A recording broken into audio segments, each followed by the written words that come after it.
Hoje eu quero conversar com você sobre a coisa julgada e explicar para você, advogado, por que é preciso tomar muito cuidado com esse instituto do nosso direito. Quer saber mais? Fica comigo.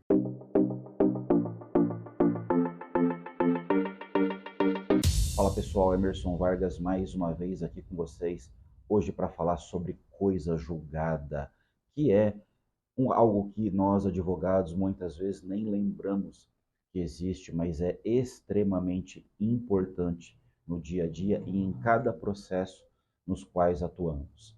Antes de mais nada, eu vou pedir para você se inscreva no canal, curte, compartilha, comenta, deixe o seu comentário, porque eu vou ter um enorme prazer em responder para você. Qualquer dúvida que você tiver, pode deixar aí que eu respondo, ok? Pessoal, a coisa julgada. O que vem a ser a coisa julgada? É quando você não tem mais a possibilidade de discutir o mérito ou o assunto daquele processo, daquela ação específica. É isso que determina o artigo 502 do Código de Processo Civil. Só que no artigo 502, ele é bem claro em dizer quando que ocorre a coisa julgada material, que é quando você analisa o mérito de um processo do qual não cabe mais recurso e não pode mais ter nenhum tipo de discussão sobre ele. E aqui cabe fazer um comentário a respeito do que vem a ser a coisa julgada material e a coisa julgada formal. A material, como nós já vimos, ela não cabe mais rediscussão do mérito do processo, justamente porque esse mérito foi julgado e você só pode rediscuti-lo em sede recursal. Uma vez que não existe mais a possibilidade de recurso e houve o trânsito em julgado, você não pode mais discutir esse processo em nenhum outro tipo de processo, em nenhum outro tipo de ação, a não ser pela ação rescisória, mas da ação rescisória nós vamos tratar em outro vídeo. A coisa julgada formal, ela é diferente.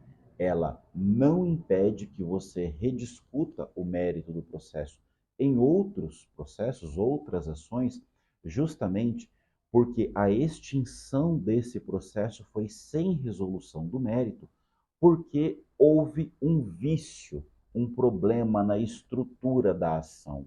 O juiz extinguiu o processo porque alguma das condições da ação, legitimidade da parte, causa de pedir, interesse de agir, enfim, a estrutura do processo estava viciada, houve um problema na forma da construção, competência de juízo, enfim, qualquer tipo de coisa que o juiz identificou como problema e ele extinguiu o processo, mas ele nem mesmo chegou a analisar o mérito da questão.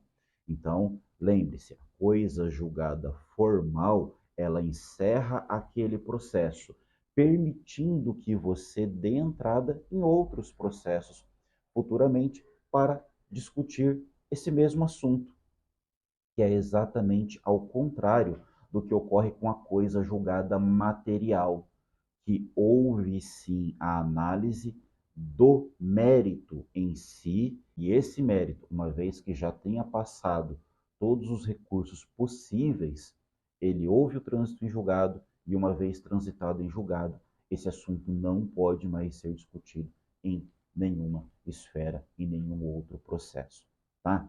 Por isso que eu quero mostrar dois processos, dois exemplos ocorridos aqui no escritório comigo e lá no final eu vou te mostrar uma jurisprudência para você entender tudo isso que nós estamos falando aqui hoje. Então, o primeiro exemplo é um período rural. Um trabalhador entrou fazendo vários pedidos rurais na década de 70, na década de 80, e o juiz, embora tenha reconhecido alguns desses períodos, mas ele deixou de reconhecer um período, mais especificamente entre os anos de 1984 e 1989. E eu quero que você acompanhe comigo o desenrolar desse processo. Então, pessoal, lá na sentença, o juiz disse o seguinte: fundamentação, atividade rural. A parte autora alega que exerceu atividade rural em regime de economia familiar nos períodos de 1976 a 1979 e 1981 a 1991. que é interessante lembrar, tá? Então, na década de 70, ele reconheceu alguns períodos rurais.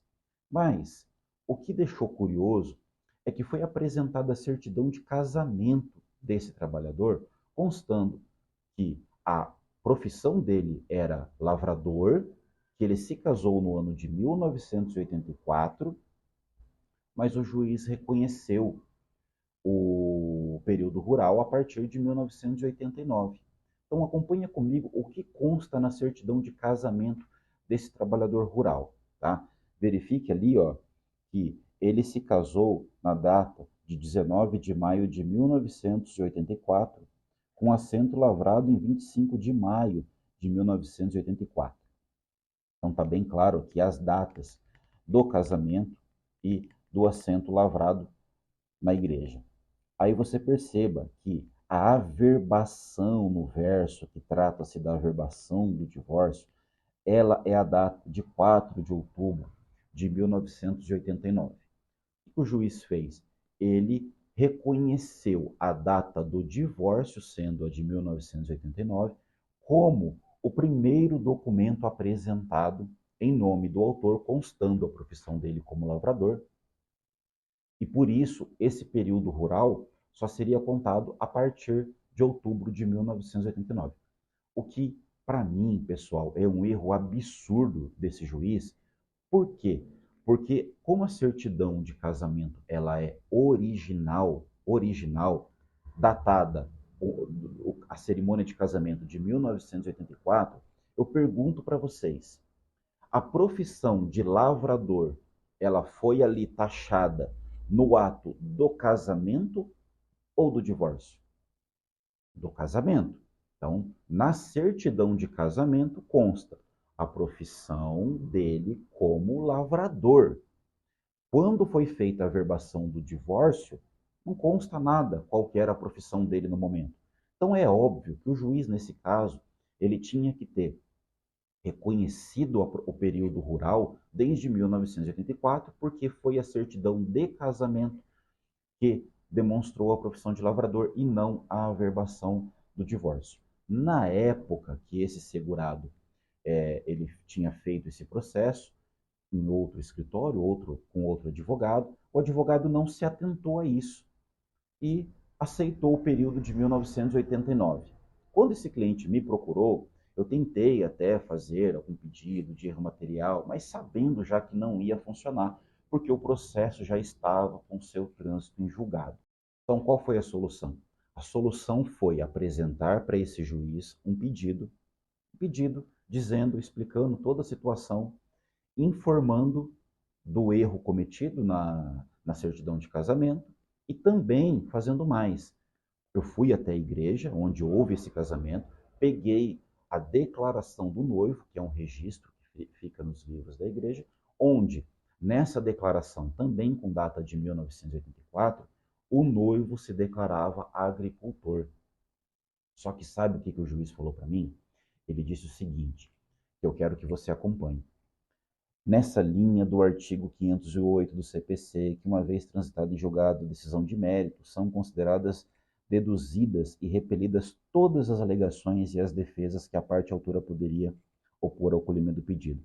E aí, pessoal, dá uma olhada nisso daqui, ó. O documento acostado no evento 69, 89, documento 4, que é justamente a declaração do noivo, que eu mostrei para vocês agora há pouco, não socorre a parte autora em sua pretensão, posto que é apresentado somente agora após o trânsito em julgado.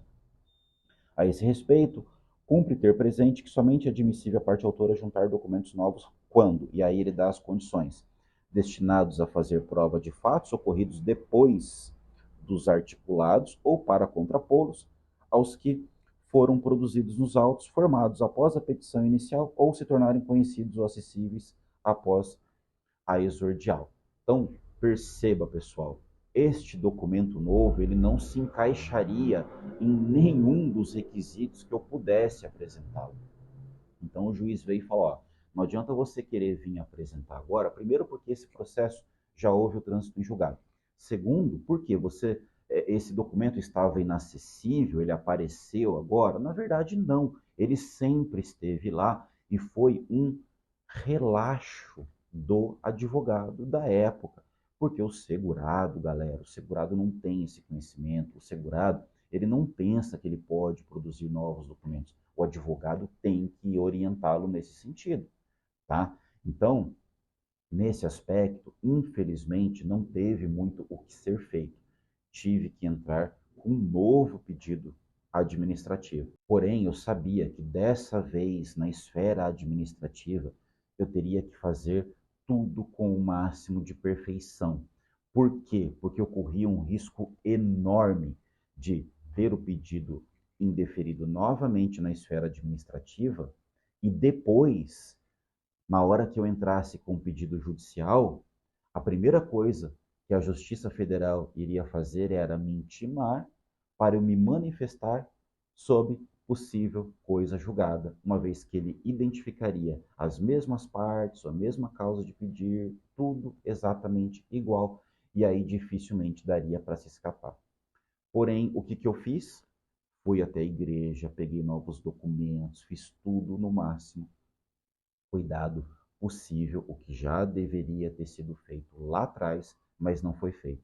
Porém, dessa vez, dentro do INSS, eu consegui o reconhecimento desse período de 1984 até 1989, e o INSS deu essa decisão aqui, ó, que existem documentos que comprovam a filiação do segurado como segurado especial nos períodos de 76 e 79 e 1984 a 1990, que era tudo aquilo que a gente queria desde o início. Eram esses 5 anos que estavam faltando para a aposentadoria. Agora, só para você ter uma ideia, esse segurado ele deu entrada lá no ano de 2016 e o trânsito em julgado foi lá em 2019. Sabe quanto que ele perdeu por conta desse erro, desse advogado que atendeu ele? Mais de 100 mil reais de atrasados. E aí vocês perceberam, não tem o que ser feito, galera, não tem o que ser feito.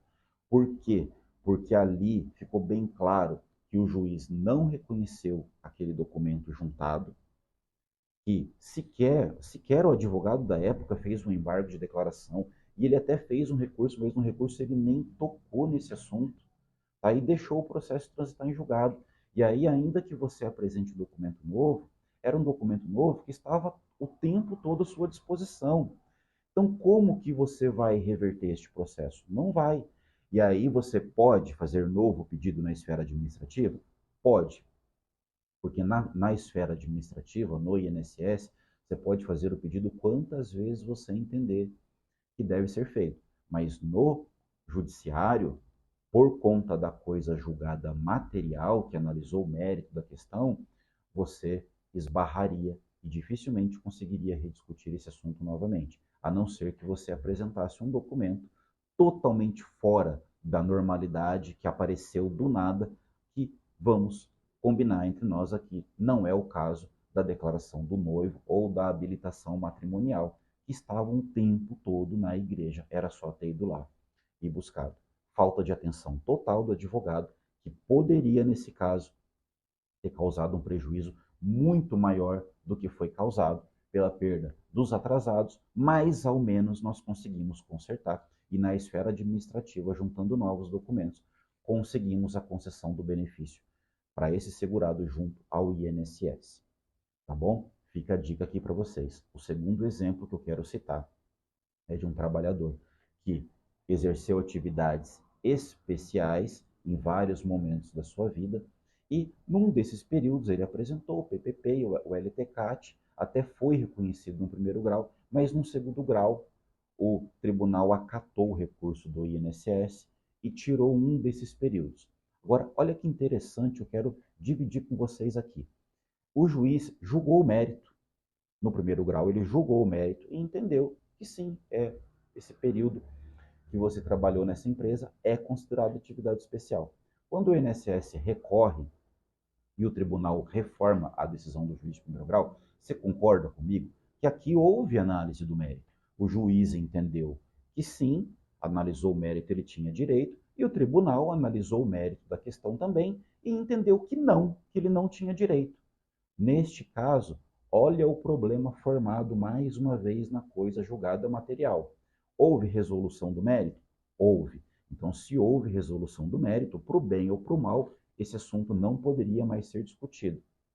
Mas nós argumentamos e falamos, olha, não pode ser feito dessa forma, porque afinal de contas, o juiz entendeu que com as provas apresentadas lá no primeiro grau eram suficientes, por isso nós não apresentamos mais nenhum outro tipo de documento.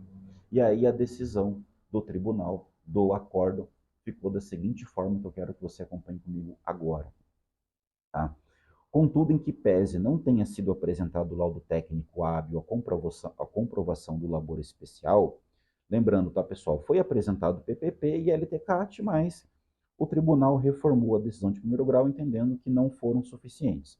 Aí ele continua, a comprovação não foi juntado documentos hábil à comprovação do labor especial. O juízo de origem, lá do primeiro grau, entendeu que a documentação era suficiente para a instrução do feito, assim não foi oportunizado ao autor a complementação da documentação ou a realização de outras provas. E aqui presta bastante atenção. Nesse contexto, entendo que não se trata de hipótese de mero julgamento de improcedência do pedido, devendo ser resguardada a possibilidade de o autor intentar novamente a ação, caso reúna os elementos necessários a tal iniciativa. Então aqui eu quero que você entenda o tribunal, qual foi o cuidado do tribunal aqui, de não deixar se formar coisa julgada material nesse período. O tribunal falou? Falou, então calma aí, já que lá no primeiro grau foi entendido que ele tinha direito e aqui eu estou reformando, então ele não teve oportunidade de apresentar novos documentos que pudessem modificar esse entendimento. Então eu quero deixar claro aqui que não vai ser julgado esse mérito sobre esse assunto específico desse período de atividade especial nessa empresa, podendo a parte a qualquer momento, uma vez que reúna provas, documentos novos que mostrem a comprovação da atividade especial, fica autorizado a intentar nova ação judicial para discutir o mesmo assunto. Legal isso, né? Porque você imagina se o tribunal chega e fala assim, não, eu reformo a decisão com o julgamento do mérito, e aí eu nunca mais poderia discutir esse assunto, porque afinal de contas, coisa julgada material, esse assunto já foi discutido em duas instâncias, não houve mais recurso, não caberia, não poderia propor nova ação rediscutindo esse mérito. Com essa decisão, assim que esse segurado conseguir a documentação mais firme, mais robusta sobre esse caso, ele pode sim vir, ingressar com um novo pedido e ter esse tempo especial reconhecido. Entendeu, pessoal? Como que é importante o advogado ficar esperto na questão da coisa julgada formal, mas principalmente a coisa julgada material. E para fechar com vocês, eu quero que vocês vejam uma jurisprudência que fala exatamente sobre tudo isso que nós conversamos no vídeo de hoje, e ela fala exatamente o seguinte: previdenciário, processo civil, aposentadoria por tempo de contribuição, tempo especial, documentos novos, coisa julgada, ocorrência, verificada a existência de identidade de partes, pedido e causa de pedir em relação à ação anteriormente juizada, esta caracterizada coisa julgada, a ensejar a extinção da ação sem resolução do mérito, coisa julgada formal, lembre, né? Nós conversamos sobre isso. A mera formulação de requerimento administrativo, olha isso, pessoal, a mera formulação de requerimento administrativo posterior não configura mudança na causa de pedir que possa tornar a demanda atual diversa da anterior, quanto aos fatos já acobertados pela coisa julgada. A apresentação de novos documentos, PPP e LTCAT, retificadores dos anteriores relativos ao período de labor cuja especialidade ora se pretende reconhecer, não autoriza a relativização da coisa julgada, apenas possibilitando, em tese, o ajuizamento de ação rescisória, desde que presentes os demais pressupostos para o seu cabimento. Então, o que está dizendo aqui? Falando, então assim, se não é porque você fez lá um PPP e um LTCAT que retificou documentos anteriores que já foram julgados, e também não é porque você fez um novo pedido administrativo que você está se livrando da coisa julgada, não, tá? Daí, mais uma vez, a importância do acórdão dizendo, falando, peraí, Vamos deixar bem claro aqui que, como houve a reforma da decisão lá de primeiro grau, ele não teve a oportunidade de produzir novas provas. Então, aqui a gente vai sim permitir que ele, reunindo novas provas, ele possa ingressar com um novo pedido, rediscutindo o mesmo mérito que está sendo tratado aqui agora. E isso, pessoal, quem tem que ficar atento é o advogado, a advogada, através de embargos de declaração, tudo que for necessário para que o processo não termine, que não haja o trânsito em julgado, sem que reste bem claro todas as situações possíveis a fins de entendimento do que é a coisa julgada e do que não é coisa julgada.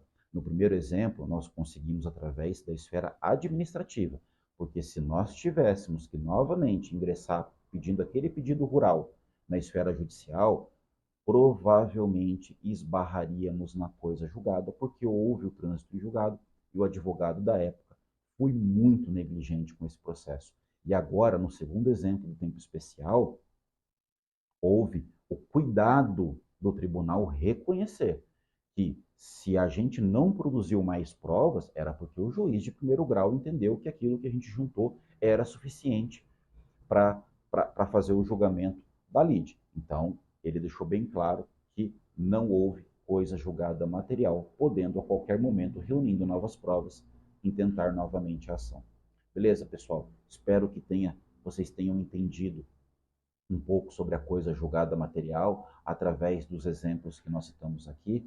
Tá? Deixa aí os seus comentários, as suas dúvidas, vou ter um enorme prazer em responder para você. E até o próximo vídeo, falando sobre mais algum assunto do nosso direito previdenciário. Até a próxima.